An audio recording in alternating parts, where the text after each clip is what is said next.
Hello বন্ধুরা, আজকে যে মুভিটা আমি এক্সপ্লেন করতে চলেছি মুভিটার নাম হলো বাগি 4। রিসেন্টলি মুভিটি রিলিজ হয়েছে। এই মুভিতে তোমরা দেখতে পাবে একটা গার্লফ্রেন্ড আর বয়ফ্রেন্ড দুজনা ঘুরতে বেরিয়েছিল, তাদের মধ্যে কার অ্যাক্সিডেন্ট হয়। তারপরে থেকেই ছেলেটা কোমায় চলে যায়। দীর্ঘ 7 মাস পর তার জ্ঞান ফেরে। তারপর থেকে তার গার্লফ্রেন্ডের আলিশার কোনো হদিশ পাওয়া যায় না, এমনকি তার ঘর বাড়ি আইডেন্টি প্রুফ সবকিছুই একদম এই দুনিয়ার থেকে রিমুভ হয়ে যায়। কিভাবে ছেলেটি তার গার্লফ্রেন্ডকে খুঁজে বার করে এই মুভিতে তোমরা সেটাই দেখতে পাবে। চলো আজকের মুভিটা শুরু করার আগে তোমাদের কাছে একটাই রিকোয়েস্ট, যদি আমার এই মুভি এক্সপ্লেন চ্যানেলে তোমরা নতুন এসে থাকো তাহলে চ্যানেলটা সাবস্ক্রাইব করে নিও। চলো আজকের ভিডিওটা শুরু করা যাক। মুভি শুরুতে আমরা দেখতে পাই একটা ছেলে কার অ্যাক্সিডেন্ট হয়, তার নাম ছিল রনি। তারপরে তাকে তড়িঘড়ি করে হসপিটালে ভর্তি করা হয়। সেখানে তার ভাই জিতু তাড়াহুড়ো করে তার ভাইয়ের কাছে চলে আসে। তার ভাই ডাক্তারবাবুর কাছে হাত জোড় করে বলে যে কোনো রকম ভাবে আমার ভাইকে বাঁচাও, কারণ আমার এই একটাই মাত্র ভাই, আর কোনো ভাই নেই। যে ডাক্তারবাবু তাকে বলে তোমার ভাই তো এই যাত্রায় বেঁচে গেছে, কিন্তু সে কবে তার জ্ঞান ফিরবে সেটা বলতে পারছি না। তারপরের সিনে দেখানো হয় দীর্ঘ 7 মাস পর রনির জ্ঞান ফেরে। তার রনির জ্ঞান ফেরার পর রনি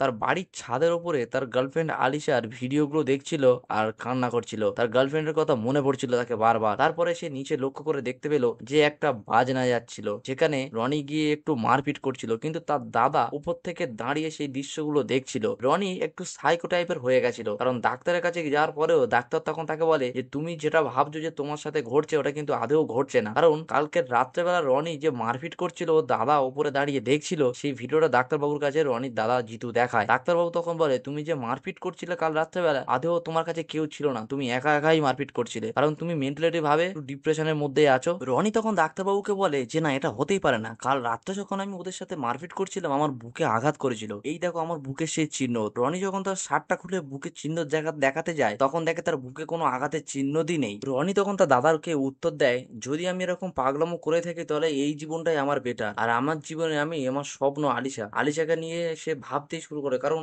আলিশা তার মনের থেকে আজও ভোলেনি। অ্যাকচুয়াল সবাই তাকে বোঝাচ্ছে যে আলিশা আর নেই, আলিশা নামক কোনো ব্যক্তি ছিলই না, কিন্তু রনি সেটা মানতে নারাজ, কারণ সে আলিশা নামক সেই মেয়ের সাথে প্রেম করেছিল এবং তাদের অ্যাক্সিডেন্ট হয়েছিল। রনি আলিশাকে আজও ভুলতে পারেনি, যে কারণে রনি আলিশার সেই ডেড বডির কাছে গিয়ে এই তার বডির ওপরে ফুল দেয় আর সেই জায়গাটায় কান্না করে, এমনকি তার উপরে সেই জায়গাটাতে আলিশার নাম পর্যন্ত লিখে রেখেছিল রনি। রনির যখনই আলিশার কথা মনে পড়তো সেই রনির আলিশার বডির কাছে এসে কাঁদতো, আর সেই জায়গাটাতে একটা বয়স্ক মহিলা তাকে দেখতো প্রায় সময়। রনি এই সময় আসতো, এসে এই বডির কাছে কাঁদতো। রনি যখন সেই জায়গা থেকে বাড়িতে ফিরে, বাড়িতে ফেরার পর দেখে তার বাড়িতে অলরেডি একটা মেয়ে এসছে। মেয়েটির নাম ছিল অলিভিয়া। অলিভিয়াকে ফিট করেছিল তার দাদা জিতু। জিতু অলিভিয়াকে বলে দিয়েছিল তার ভাই রনির ফিজিক্যালি যদি কোনো চাহিদা থাকে সেটাই মেটাতে, কারণ তার মনে থেকে আলিশা নামক যে মেয়েটার কথা প্রপারলি মুছে দেওয়ার জন্য তার দাদার এই প্ল্যান। কিন্তু আলিশাকে ভোলা রনির পক্ষে অসম্ভব ব্যাপার ছিল, আর অলিভিয়াকে তার দাদা জিতু এনেছিল যে কাজের জন্য রনি তার বিপরীত কাজ করাচ্ছে, তাকে দিয়েই থালা বাসন মাজা ঘরের যাবতীয় কাজ করাচ্ছে। তারপরের সিন আমরা দেখতে পাই অলিভিয়ার সাথে রনি একটা ছাদের উপরে ব্যালকনিতে গিয়ে বসে আকাশের দিকে তাকিয়ে তাকিয়ে ড্রিঙ্ক করছিল, আর তখন অলিভিয়াকে জিজ্ঞাসা করে তোমার ভালো নাম কি। অলিভিয়া তার ভালো নামটা বলে, আর অলিভিয়া তখন তার গার্লফ্রেন্ডের কথা জিজ্ঞাসা করলে তখন রনি উত্তর দেয় আমার গার্লফ্রেন্ড আর বেঁচে নেই, সে ওই দূরে আকাশে রয়েছে। রনি অলিভিয়ার সাথে বাইরে যখন বেরিয়েছিল, বেরোনোর পরে সব জায়গায় সব ক্ষেত্রে তার শুধু আলিশার কথাই মনে পড়ছিল। সব জায়গায় যেন সে আলিশাকেই দেখছে।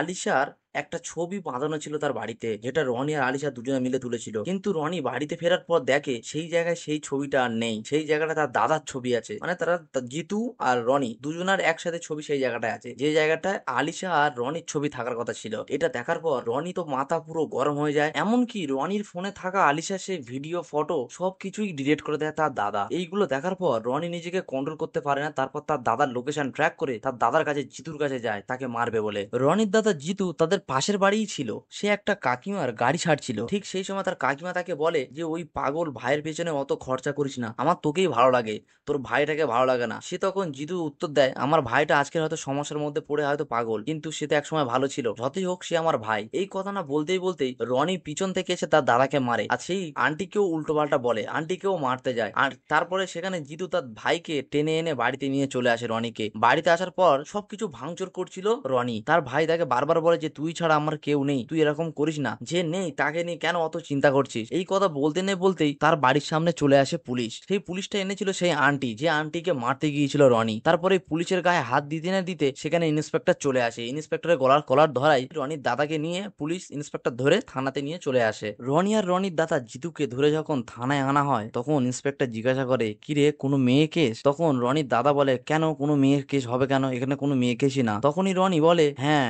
মেয়ে কেস আছে, সে মৃত, একটা বডি আছে তার। পুলিশকে নিয়ে সেই বডির ওখানে আসে যেখানে রনি এসে প্রত্যেকদিন কাঁদতো। সে বডির পিছনে দাঁড়িয়ে পুলিশকে বলে, এটাই আমার আলিশার বডি। পুলিশ সামনের দিকে গিয়ে ইন্সপেক্টর দেখে যে একটা বয়স্ক মহিলা, সেটা কোনো আলিশা না, আর তার নামও অন্য। তখন ইন্সপেক্টর বলে যে, রনি তুমি এসে এই জায়গাটা দাঁড়িয়ে দেখো তোমার আলিশাকে কত সুন্দর দেখতে। রনিও দেখে অবাক হয়ে যায়, সেটা আলিশার বডি ছিল না। কিন্তু রনি বলে, আমি এই জায়গাটায় প্রত্যেক দিনই আসতাম, এখানে আলিশার নামও লিখেছি। সে নামটা দেখায়। তখনই রনির সন্দেহ চলে যায় তার দাদার উপরে, কারণ তার দাদা ফোনে থেকে ফটো ডিলিট করে দিয়েছিল বলে, তার ছবি ভিডিও রিমুভ করে দিয়েছিল বলে তার দাদাকে সন্দেহ করে বলে, এটা এরই কাজ স্যার, আমার দাদাই করেছে, আমার বডিটা সরিয়ে ফেলেছে। তখনই সেখানে এক মহিলাকে ডাকে, যে ওই ওখানকার ইনচার্জ ছিল। সেই মহিলা তখন পুলিশকে বলে যে, আমি একে দেখতাম, এ প্রায় এখানে আসতো, এই বডির কাছে কাঁদতো, আমি ভাবতাম এটা এর মা, কিন্তু আজকে আপনাদের মুখ থেকে শুনছি এটা নাকি এর গার্লফ্রেন্ড। তখনই রনি রেগে যায়। রনি সেই বুড়িকেই মারতে চলে যায়, কারণ বুড়িকে বলছে, তুমিও মিথ্যা কথা বলছো, এদের সাথে তুমিও আমার দাদার সাথে আছো বলে সে বুড়িকে মারতে চলে যায়। তারপরে সেখান থেকে সিন চলে যায় অতীতে। দেখানো হয় রনি একজন ছিল ডিফেন্সের অফিসার, আর রনি একটা ক্রিমিনালকে ধরার জন্য তার পিছু নিয়ে যেতে যেতে ধাক্কা লাগে আলিশার সাথে। ফার্স্ট টাইম সেখানে আলিশার সাথে দেখা হয়, আর সেই ধাক্কা লাগার পরেই আলিশার হাতে থাকা ফোনটি, দামি ফোনটি পড়ে ভেঙে যায়। আলিশা তখন তাকে বলার আগেই সে তখন আলিশাকে বলে, তোমার চিন্তা করতে হবে না, আমার এই মাসের স্যালারি ঢুকলে আমি তোমার একটা নতুন ফোন কিনে দেবো। আলিশা তারপরে বাড়িতে ফেরে। বাড়িতে ফেরার পর তার দিদি তাকে জিজ্ঞাসা করে যে, তোর ফোনটা আমি কিনে দিলাম নতুন ফোন, সে ফোনটা কি করেছিস? আলিশা তখন উত্তর দেয়, সেই ফোনটি একটা ডিফেন্সের অফিসারের সাথে ধাক্কা লাগার পরেই পড়ে গিয়ে ভেঙে গেছে, সে আমাকে কথা দিয়েছে সে স্যালারি পাওয়ার পরে সে ফোন কিনে দেবে। তারপরে সিনে আমরা দেখতে পাই ডিফেন্সের অফিসার রনি যে গুন্ডাকে মেরেছিল, সেই গুন্ডা রনিকে মারার জন্য রনি একটা বারে বসে ড্রিঙ্ক করছিল, সেই সময় তার বসকে ডেকে আনে এবং তার সাথে কিছু ছেলেকেও ডেকে আনে। কিন্তু সেই জায়গাটায় রনি তাদের সবাইকে ফের আবারও মারে। মারার পর তাদেরকে অটোতে করে নিয়ে এসে হসপিটালে ভর্তি করে তাদের চিকিৎসার জন্য। সেইখানে আবার দেখা হয় আলিশার সাথে। তখনই সে বুঝতে পারলো যে আলিশা একজন ডাক্তার। আলিশা যখন রনির কাছে আসলো, তারপরে রনি দেখতে পায় তার ঘাড়ে কেটে গেছে অনেকটা। আলিশা তার ডাক্তার হয়, তাকে সঙ্গে সঙ্গে চিকিৎসা করায় এবং এমার্জেন্সি ভাবে তাকে একদিনের জন্য হসপিটালে ভর্তি রাখে। রাত হয়ে গেছে, রনির প্রয়োজন আলিশাকে দেখার জন্য রনি এমার্জেন্সি ভাবে এমন কিছু করে যেটা দেখার পর আলিশা তাড়াহুড়ো করে তার কাছে চলে আসে, কারণ সে তার ঘাড়ে যে ব্যান্ডেজ করে দিয়েছিল সেটা সে খুলে দিয়েছিল। আলিশা আসার পর তাকে বলে, যদি তোমার মনে হয় তোমার গায়ের রক্ত বেশি হয়েছে তাহলে তুমি ডোনেট করতে পারো। এইভাবে পরের দিন রনি আলিশাকে ফোন দেয়, ফোন দিয়ে বলে, তুমি আমার সাথে বিকেল বেলা দেখা করো, আমি তোমার সেই ফোনটা ফেরত দিতে চাই। সেই কথা মতো আলিশা সেই জায়গায় চলে আসে বিকেল বেলা, আর রনিও চলে আসে। দুজনা বসে যখন কথা বলছিল, ঠিক সেই সময় তাদের সামনেই দুই দলের মধ্যে মারপিট বেঁধে যায়, এমনকি তারা ফায়ারিং পর্যন্ত শুরু করতে থাকে। দু একটা করে মানুষ যখন মরতে থাকে তখন সেটা রনির মধ্যে আর সহ্যর ক্ষমতা পার হয়ে যায়। রনি গিয়ে তখন তাদেরকে মারতে শুরু করে। রনি যখন তাদেরকে মারছিল, তাদের মধ্যে একজন এসে রনির মাথায় গান ধরে। সেটা দেখতে না পেয়ে আলিশা ছুটে গিয়ে তার সেই গানটা তার মাথায় সে নিজে ধরে নেয়, বলে, যদি মারতেই হয় তাহলে আমাকে মেরো, ওকে মেরো না। রনিকে মারতে গিয়ে আলিশাকে ধাক্কা মেরে একটা গুন্ডা তাকে ফেলে দেয়। রনি সেটা সহ্য করতে না পেরে তাদেরকে খুবই মারে। তারপরে সেখান থেকে তাদের ভালোবাসা আস্তে আস্তে বাড়তে শুরু হয়। তারপরের সিনে দেখানো হয় যে রনি তার গার্লফ্রেন্ড আলিশাকে নিয়ে তার বন্ধুর সাথে দেখা করাতে নিয়ে যায়, কিন্তু সেই জায়গায় তার বন্ধু বলে, আমি কিন্তু তোর গার্লফ্রেন্ডকে দেখা পাচ্ছি না। তারপরে সেখান থেকে সিন কাট করে নিয়ে যাওয়া হয় সেই প্রেজেন্টে, যেখানে পুলিশ অফিসার আলিশার কবরস্থানের কাছে এসেছিল। পুলিশ অফিসার রনিকে জিজ্ঞাসা করে যে, তোমার গার্লফ্রেন্ড মারা গেছিল কি করে? রনি তখন উত্তর দেয়, আমাদের একটা কার অ্যাক্সিডেন্ট হয়েছিল, কার অ্যাক্সিডেন্টে আমার গার্লফ্রেন্ড মারা যায়। সেই জন্য পুলিশ অফিসার সেই অ্যাম্বুলেন্স ড্রাইভারের কাছে যায়, যে অ্যাম্বুলেন্স ড্রাইভার রনিকে হসপিটালে অ্যাডমিট করিয়েছিল। তার কাছে গেলে জানতে পারে যে এই রনিকেই ও সেদিনকে রাত্রেবেলা তাকে হসপিটালে অ্যাডমিট করেছিল, কিন্তু তার গার্লফ্রেন্ড তার সাথে ছিল না। পুলিশের কথা অনুযায়ী শহরের সমস্ত সিসিটিভি ফুটেজ সেই তারিখে দেখা হয়, কিন্তু সেখানে রনি ছাড়া তার গাড়িতে আর কোনো কেউ বসে ছিল না।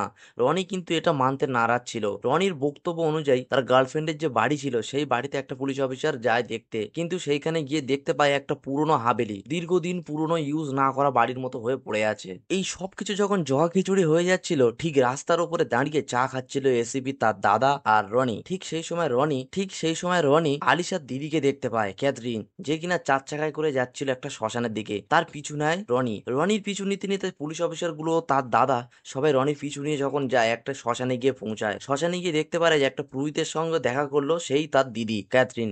কিন্তু সেখানে সে জানতে পারে, সেখানে গিয়ে আলিশার কথা জিজ্ঞাসা করলে বলে, আমি আলিশা নামে কাউকে চিনি না, আর আমি আলিশার দিদিও না, আমার নাম হলো প্রিয়া, আর এখানে আমি আমার বাবা মা মরে যাওয়ায় তাদেরকে পিন্ডি দিতে আসি। কিন্তু পুরোহিত সেই একই কথায় ইশারা করে যে হ্যাঁ, এর নাম প্রিয়া। কিন্তু সে বুঝতে পেরে গেছিল যে এরা সবাই মিথ্যা কথা বলছে। সেখান থেকে এসিপির গায়ে হাত তোলায় রনিকে ফের আবারও থানাতে নিয়ে চলে আসে। রনিকে থানাতে নিয়ে আসার পর তাকে এসিপি ছাড়তে নারাজ হয়, আর এদিকে তার দাদা জিতু তাকে বারবার রিকোয়েস্ট করে হাত জোর করে অফিসারের কাছে। কিন্তু অফিসার তখন বলে যে আমার কাছে হাত জোর করে কোনো লাভ নেই, আমি তোমার ভাইকে আর ছাড়ছি না। ঠিক সেই সময় অলিভিয়া তাকে বেল দেওয়ার জন্য উকিল নিয়ে চলে আসে। সেই বেলটার কাগজের উপরে লেখা ছিল আলিশা নাম। সেটা দেখে অফিসার হাসতে থাকে। সেখান থেকে রনিকে বাড়িতে নিয়ে আসার পর অলিভিয়া তার দেখভাল করছিল। রাত্রেবেলা যখন তার খুব জ্বর এসেছিল, ঠিক সেই সময় অলিভিয়া তার কাছে গিয়ে মাথায় জল পট্টি দিচ্ছিল। ঠিক সেই সময় অলিভিয়া কিস করতে যাবে, সেই সময় মুখ থেকে বলে ওঠে আলিশা আলিশা। কারণ তার মনের মধ্যে, তার মাথায় একটাই জিনিস ঘটছিল, আলিশা আলিশা আলিশা ছাড়া আর অন্য কিছুই না। সেই কথাটা শোনার পর সে হয়তো কোথাও থেকে অলিভিয়া রনিকে ভালোবেসে ফেলেছে। সেই কথাটা শোনার পর অলিভিয়া বাথরুমে গিয়ে ভীষণ কান্না করছিল। তারপরে সেখান থেকে সিন চলে আসে। তারপরের সিনে আমরা দেখতে পাই অলিভিয়া এক হাতে মদের বোতল, অন্য হাতে প্রেসক্রিপশন নিয়ে বলে, তুমি কোনটা চাও, মদ চাও না ওষুধ চাও? যখনই সে বলে মদের বোতল চাই, তখন সে প্রেসক্রিপশনটা গুলিয়ে ফেলে দেয়। ওইটা দেখার পর রনির মাইন্ডে চলে আসে যে সেই সময় যখন আলিশার সাথে দেখা করেছিল, আলিশা যে ছবি এঁকেছিল, যে পেন্টিংটা, সেটা ওরকম ভাবে গুলিয়ে পাকিয়ে তাল করে ছুঁড়ে ফেলে দিয়েছিল একটা বড়, ওদের ঘরের মধ্যে থাকা একটা বড় পেন্টিং এর পিছনে। সেই কথাটা মনে পড়ায়, সেই জায়গা থেকে রনি তড়ি ঝড়ি করে দৌড়ে চলে যায় এই পুরনো ওদের বাড়িতে। রনি সেই পুরনো বাড়িতে, আলিশাদের বাড়িতে যাওয়ার পর তার উপরে হামলা হয়। তার উপরে যখনই হামলা হয়, তখনই তাদের মাথায়, তার মাথায় আঘাত করে। মাথায় আঘাত করলে তার যখন রক্ত বেরোচ্ছে, তখনই সে মনে করে যে এটা কিন্তু ভুল হতে পারে না, কারণ ব্লাড বেরোচ্ছে। আমার দাদা বলছিল যে আমি বিভ্রান্তর মধ্যে ঘুরে বেড়াচ্ছি আমার মাথায় আঘাত আসার জন্য, কিন্তু এটা কি করে হতে পারে, আমার তো মাথায় থেকে রক্ত বেরোচ্ছে। তারপরে সে বলে যে এটা হতেই পারে না, ভুল। তারপর সেখানে একটা তাদের সাথে মারপিট হয়, একটা মারাত্মক লেভেলের। তারপর সব গুন্ডাদেরকে ধীরে ধীরে ধীরে ধীরে রনি মারে। ওই মারপিটের মধ্যে রনির হাত লেগে